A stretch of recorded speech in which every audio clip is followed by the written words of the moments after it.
আসসালামু আলাইকুম রহমতুল্লাহি ওয়া বারাকাতুহু। বন্ধুরা সবাই কেমন আছেন? আলহামদুলিল্লাহ, আশা করি ভালো আছেন। একটা হাদিস শুনে যান, হাদিসটা শুনেন, তারপর আমি কিছু কথা বলতেছি। যারা ফজরের নামাজের পর আয়াতুল কুরসি পড়েন তাদের জন্য মৃত্যুর যন্ত্রণা কেমন হবে, হাতে 1 মিনিট সময় থাকলে পুরো হাদিসটি শুনে যাবেন। হযরত মুহাম্মদ সাল্লাল্লাহু আলাইহি সাল্লামের মৃত্যুর সময় যখন ঘনিয়ে এসেছে, নবীজির ঘরের দরজায় একজন কড়া নাড়াচ্ছেন।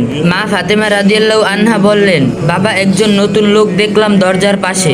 নবীজি বললেন, দরজা খুলে দাও, তিনি আজরাইল আলাইহিস সালাম তোমাকে এতিম করতে এসেছে। ফাতেমা রাদিয়াল্লাহু আনহা দরজা খুলে দিলে প্রথম জিবরাইল আলাইহিস সালাম, পরে আজরাইল আলাইহিস সালাম ঘরে প্রবেশ করলো। হযরত জিবরাইল আলাইহিস সালাম বললেন, হে নবী, আজকে একজন নতুন ফেরেশতা এসেছে, যে ফেরেশতা দুনিয়ার কারো কাছে আসার সময় অনুমতি চায় না।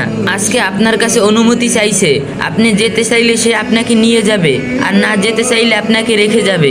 নবীজি বললেন, থাকতে চাইলে কতদিন থাকতে পারবো? জিবরাইল আলাইহিস সালাম বললেন, আপনার যতদিন ইচ্ছা। নবীজি বললেন, তারপর কি? জিবরাইল আলাইহিস সালাম বললেন, তারপর যেতে হবে, কারণ জীবন যার আছে মৃত্যু তার হবেই।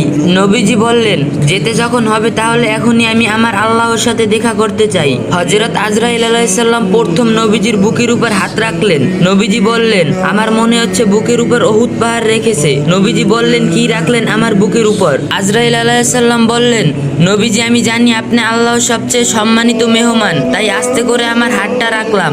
নবীজি বললেন, তোমার আস্তে করে রাখা হাতের যন্ত্রণা যদি উহুদ পাহাড় রাখা সম কষ্ট হয়, না জানি কত কষ্ট মৃত্যুর যন্ত্রণা। নবীজি বললেন, হে আজরাইল আলাইহিস সালাম, আজকে কথা দিয়ে যাও, মৃত্যুর যত কষ্ট আজকে আমাকে দিয়ে দাও, তবুও আমার দুর্বল উম্মতকে মৃত্যুর কষ্ট দিও না। আজরাইল আলাইহিস সালাম বললেন, হে নবী, আমি যেহেতু জান কবজ করব, আমি বলে দেই, আপনি আপনার উম্মতকে বলে দেন তারা যেন 5 ওয়াক্ত ফরজ নামাজের পর আয়াতুল কুরসি পাঠ করে। আমি কথা দিলাম তারা মরণের কষ্ট তখন টেরও পাবে না।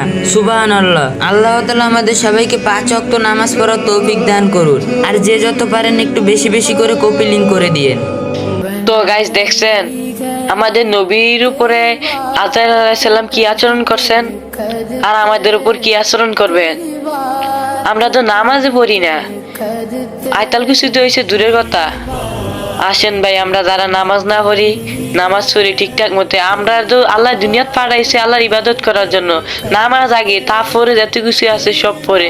আর আমরা নামাজ পড়ি আর আয়াতুল কুরসি যারা পারি তারা কন্টিনিউ এই আমলটা করি, আয়াতুল কুরসিটা পড়ি।